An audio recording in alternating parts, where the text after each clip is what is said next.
Today I'm in beautiful South Orange County, California to interview Josh Cavin, a web developer that has a passion for web design and created a business doing something he loves. Listen in as I pick this web guru's mind and what it takes to be an entrepreneur. Welcome to 7Figlivin, Josh. Hey, thanks, Toon. Thank you for taking the time out with us to share us your success story and your journey. So why don't you introduce yourself, your company name? Sure. My name is Joshua Cavin, and I'm a web designer. The company I run is called Dreaming Blue. Our website is dreamingblue.com. We've been in business about a little over 3 years now. Yeah, not too long, but long enough to know what the industry is about and get our feet wet in enough projects where we feel comfortable, taking on some bigger clients. Okay, so what kind of services does Dreaming Blue offer? Besides web design? We offer web design, graphic design, online marketing, and video editing. Okay, when you say online marketing, like social media or SEO or? Mostly in SEO and AdWord management. I shouldn't say AdWord management, I should say pay-per-click management. So we do Yahoo, PPC, Google, AdWords, any of that basically. Any pay-per-click, yeah. Is that important to any business, to have that kind of online presence and marketing? Oh yeah, definitely. I mean, one major benefit of online marketing opposed to traditional commercial marketing or print advertising is everything can be tracked. So that's like a major benefit, So when you're paying X amount of dollars out there, you can see that you're getting X amount of visitors. It's not just how many it got exposed to. You actually get to see how many people come to your website. So online advertising has definitely been growing. Okay. So before you started Dreaming Blue, yeah. What did you do before that? Well, how far back should we go? I guess that's the question. To college. Yeah, okay. I originally went to University of Hawaii, okay. and I went to play volleyball there. And I actually was let off the team because I wasn't performing up to my standard. I'm not going to give too many excuses. I did bust my ankle really bad right before my freshman year. So at that point, I kind of wanted to continue playing volleyball, so I left University of Hawaii back to California. I originally grew up in Sunnyvale, which is in the South Bay area, next to San Jose. So I wanted to find a school to go to play. That was like my main concern. And it ended up that I went to a few junior colleges down in UC San Diego area, and I hated it. I absolutely hated it. So I just quit altogether. I started working at Chili's as a server. I worked there for I think about a little over a year, and one of the guys who I worked with offered me a job to move to Hawaii to go work as a framer in construction. So I took the opportunity. I was like, hell yeah, I'll go to Hawaii. I went there and worked there for a little over a year and had an awesome time, but found out that framing wasn't the job for me, at least not as a lifetime career. And ended up coming back to California. I missed all my friends and family. And then I guess I'll fast forward a little bit. What got me into websites and all that is online marketing opportunity in Santa Cruz, California. And I worked as a broker between advertisers and publishers. And publishers are what we call basically the people who put the ads on their website. And that was like my first introduction. And I was doing, all the ad buys between the two of them. I got pretty sick of dealing with just ads all day, and I wanted to know more about how the websites were built, because I was getting a ton of exposure to websites, and I was even getting low-level programming stuff like title and meta tags, but I wanted to know how, way deeper into how websites work. So I started, exactly, more the back end, how to build pages, how do they all connect, what are servers, all that type of stuff, and I started doing it on the side when I was working there, and my second job in the industry So the company I worked for in Santa Cruz went under, which is sad because it was a really cool crew. And yeah, for whatever reason, I don't know, it just went under. And I needed to find another job. So I actually got hired in Santa Barbara, California as a solely doing online marketing for Higher Diversity, which is a online job board for diverse people. And I handled like strictly just their online marketing. So Google Analytics, like tracking all the traffic coming in, and then handling all the campaigns to grow the traffic. That was my second introduction. Okay.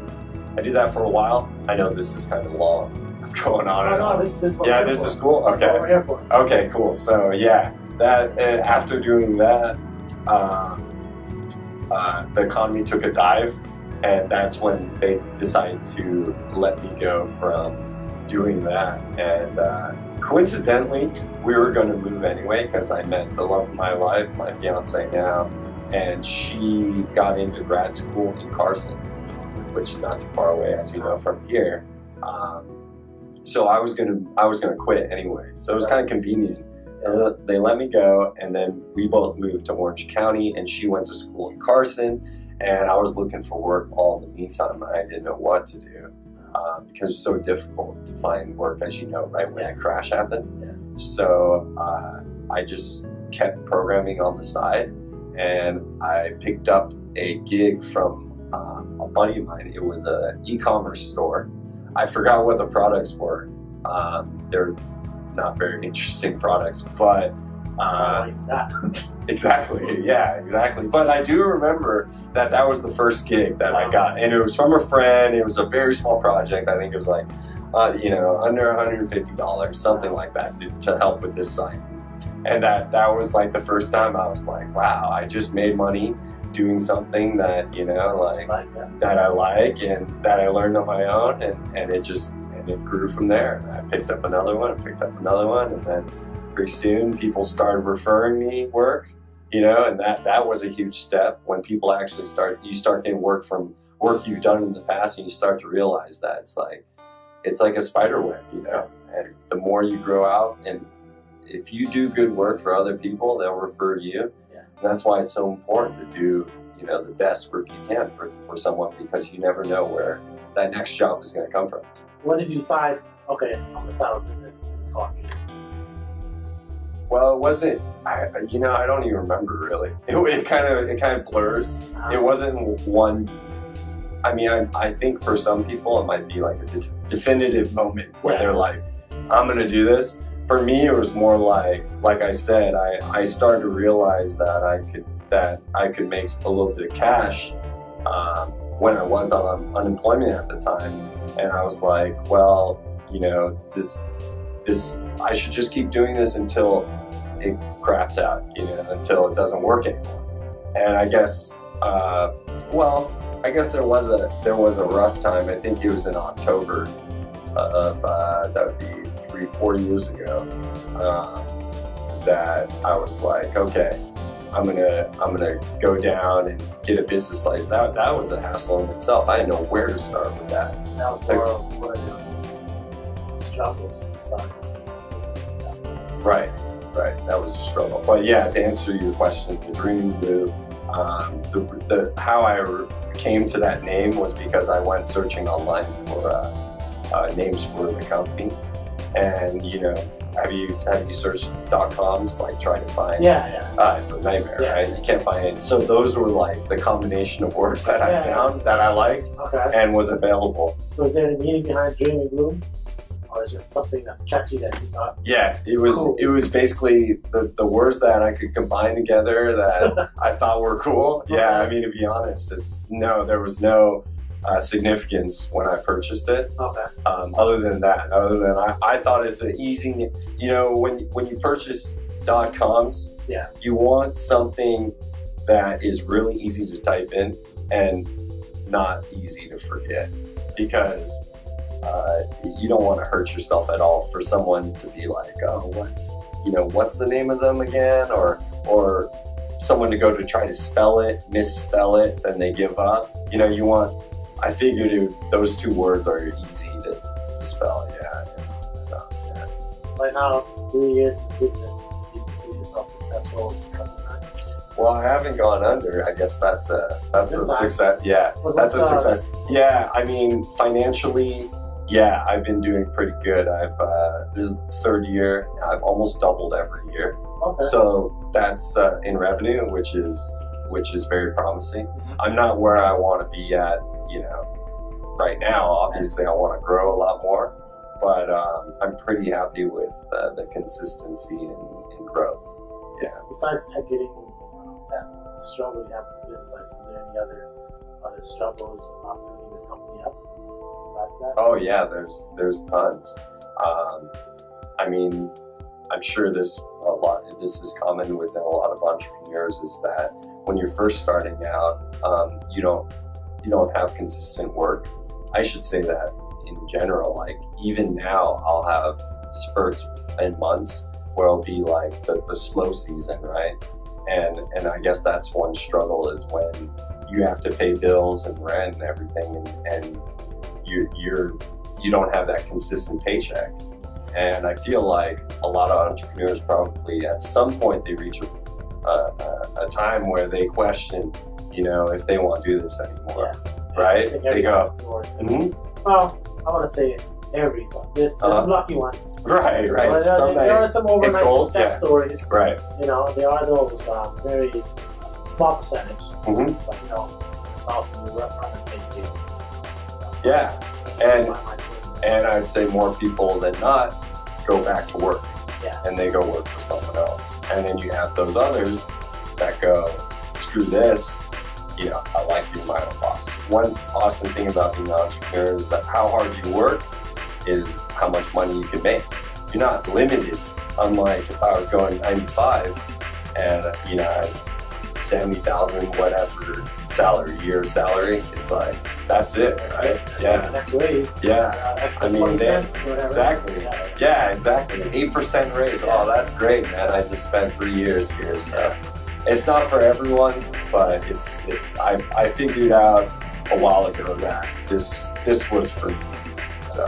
Yeah. So have you always had that entrepreneur spirit in you, or you kind of fell upon this? That's a good question. Growing up, or you just fell upon it? That's a tough question, because no, I didn't think about it when I was younger. I've always been like, when I am interested in something, I put a ton of effort in it. So I've had that quality. If an entrepreneur works super hard at what they like, yes, I did have that. So, but no one ever talked to me when I was younger and was like, hey, you look like you're going to be a business owner when you're older. So I guess later I found out that was like my personality and how it went with. Yeah, and I've never been like really into telling other people what to do and stuff like that, being a boss.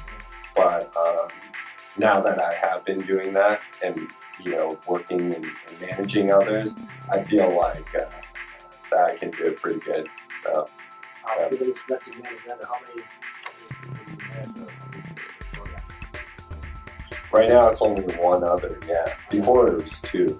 Okay. Yeah, so we've slowed down, but we're actually starting to pick up now. So that's also a challenge. You were talking about challenges earlier. It's like keeping the workflow with the employees. That's my most current challenge. I think is getting a lot of work and then distributing it and keeping that kind of consistent. That's tough. That's really tough, especially when I'm the one who's trying to go out there and get the clients. I don't have a sales team or marketing team. I'm doing all of them on my own. So how do you get your clients? I mean, obviously you're in the business of online marketing. Yes. Is there a specific way that you do it? Yeah, I do a lot of, I choose a few different avenues. I do Craigslist. I post an ad almost every day. That's how originally I started getting clients, was just posting, a little Craigslist ad once a day. Okay. I do Elance, which is a website that helps freelancers get work. I do AdWords, so I bid on keywords. I do local, like try to meet people, networking, Okay. pass out business cards. I met you at Meetup, stuff like that. When you go out and meet people like yourself, or it all helps. Things start to happen. So I guess the worst thing you can do is nothing. So as long as you keep trying things and putting yourself out there, that's what I've been doing. And it's been pretty successful. Referrals are starting to roll through, though. I get a lot of business through referrals. Okay. Mm-hmm. So what's in the future for Drink and Brew in the next 5 years? Where do you see this company at? 500 employees and a big office building. No, I'm just joking. Hey, you gotta dream big and aim high, right? Yeah, dream big. Yeah, dream blue. I would be really satisfied if I was out of this building into a bigger building and I had at least, I'd say 15 employees. And we took on some of the larger projects, some bigger brand names out there. I really like surfing. Okay. So if we could ever do, say, a Billabong, a Quicksilver, any of that, I actually know some people work there, but I just couldn't handle that type of client right now. They would need too many resources from me, wouldn't be a fit. But if I had a good amount of workforce behind it, I think we could handle something like that. I'd be really happy. So if I could see myself there, that would be great. To get there, do you have a strategy? Yes, I do. I do have some short-term goals. I've noticed that reoccurring income is very helpful. So, for example, if you can get some type of income that can consistently build on itself, so you charge a client a small service, but you get them going every month, and then you get more and more people like that, it starts to build, and that's why I think a lot of people's business models are reoccurring subscriptions, because of the fact that you can start to get some type of consistency and grow at a steady level, and on top of that, I can take bigger clients. So that's one goal that I have set is, get more reoccurring business. I always ask every entrepreneur to become an artist. What are the top 5 cars? Man, 5. That's a lot. Top 5. Top 3. Top 3? Yeah. Okay. I used to drive a Jeep Wrangler. Okay. I miss that car a lot. I guess the surfer image needs that type of vehicle. Yeah, I like Jeeps, and I like off-roading. So a lifted Jeep Wrangler, armor plated on the bottom. Oh, okay. That would be sweet. I like those. What's that electric car? Tesla? Yes, Tesla. Oh, Tesla. Yeah, Tesla, right? Yeah, I saw that in Newport. Have you been to the one in Newport? Yeah, the one in Fashion Island. Fashion Island, I went in there. I don't know what it's called. They have different models, but that thing looked pretty hot. Yeah, they're like $80,000 to $100,000. Yeah, right. Surprised, but they're faster than M5, I heard. I heard they accelerate was it 0 to 4 or something? Yeah, it's 60. Like it's something ridiculous. Okay. So that would be a cool car. Everyone probably says Ferrari, right? Yeah. I gotta be more. Oh, whatever I'm asking you, so if that's what you want, then that's what you want. Yeah, no, I don't think I'm the type of Ferrari type of guy. I don't know, something environmentally friendly. I drive a Prius right now, so. Prius, so, web developer. Yeah. Oh, actually, I like Audis a lot. Oh, okay. Yeah. I can see it. A4. Oh, okay. Those are sick. Yeah. Okay. So something like that, but yeah, I would probably stick with some type of hybrid or electric car. Okay. Mm-hmm. Before we close out, I wanted to see what kind of advice can you give to my viewers as far as starting a business. I would say one piece of advice is, there's a few things actually. Put your hardest work into, kind of like what we talked about before. Put your all into your work, because you never know what type of referral you're going to get, and people really appreciate it, and that's how you grow as a business, through connections with people. Another piece of advice I would say is, like I said before, you're going to reach some type of breaking point. You have to think about, like, is this right for you? You know, is this line of work right for you? But don't forget the benefits of being your own boss and stuff, and the potential of growth that you do have. So there are going to be hard times, but I would recommend not to give up. And I know that's kind of like a very general thing. That's true. You can apply to life, true. right? Yeah, But we're going to reach these hard times, but don't worry, it'll get better. Okay. And don't give up. Yeah, if this is your dream, don't stop. Don't ever stop. Basically, don't think of it like you have an option to stop. Okay. All right. Well, Josh, appreciate you taking time out with 7Figlivin and sharing your success story. I'm sure a lot of my viewers will find that story motivational and inspirational. So, where can my viewers find you online or? Tell them your website. Yeah, sure. There's a few places you can find me. Well, you can obviously go to a company website, streamingblue.com. Okay. You can go to Facebook, Dreaming Blue. Okay.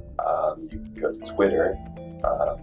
The username is Dreaming Blue Web. I think there's Dreaming Blue on YouTube also. And you can find more information obviously on dreamingblue.com. So I think that would be the best place to go to first, is dreamingblue.com, see our work, and we have links to all our social networks, so you can go there. So you only deal with people here in California, or are you able to take the time? Oh no, anyone. Anywhere? Anyone, any parts of the world, doesn't matter. It just seems like people want to meet face to face. Yeah. So most of our clients are in Orange County. Okay. But yeah, it We doesn't. got Skype, all this technology now. Right. You don't have to be physically there. Not at all. Especially being Web design. So you can draw that technology. Usually I only meet people one time, Yeah. and then that's it. And then they just want to meet me, and then all the rest is done through phone and Skype, and just like you said. Yeah. All right. Well, yeah, thank you. Oh, thanks, Toon. Thank Yeah. you.